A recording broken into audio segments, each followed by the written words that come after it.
Employees and స్కూల్కి వెళ్ళే వాళ్ళు, కాలేజెస్కి వెళ్ళే వాళ్ళు ఉన్నారట ఆ బస్సులో. చేవేల రోడ్డు యాక్సిడెంట్లో చనిపోయిన కుటుంబాలు, వారి ఆర్తనాదాలు చూస్తుంటే తట్టుకోలేకపోతున్నాను. హోమ్ టు బ్లేమ్, ఎవరిని తప్పు పట్టాలి? అజాగ్రత్తగా ఉన్న డ్రైవర్దా, రోడ్ పట్ల నిర్లక్ష్యం వహించిన గవర్నమెంట్దా, లేదా ప్రకృతిలో భాగమైన మర్రి చెట్లదా?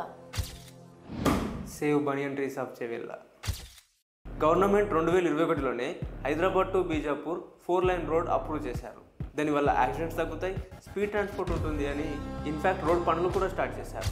రోడ్ కోసం చెట్లు నరుకుతుండే వందల సంవత్సరాల నుండి ఉన్న మర్రి చెట్లని కాపాడుకోవాలని save banyan trees of Chevella అనే స్లోగన్ స్టార్ట్ అయ్యాయి. అదే ఇయర్ డిసెంబర్లో ఎన్జిటిలో కేసు ఫైల్ చేశారు. ఈ కేసులో NHAI చెట్ల నష్టాలను తగ్గించాలని వేరే ఆల్టర్నేట్ మ్యాప్ రెడీ చేసుకొని రమ్మని చెప్పింది. కానీ గవర్నమెంట్ దాన్ని నెగ్లెక్ట్ చేసింది. దానితో స్టార్ట్ చేసిన రోడ్ పనులు ఎక్కడికక్కడే వదిలేసి వెళ్ళిపోయారు. ఎవరు? కాంట్రాక్టర్స్.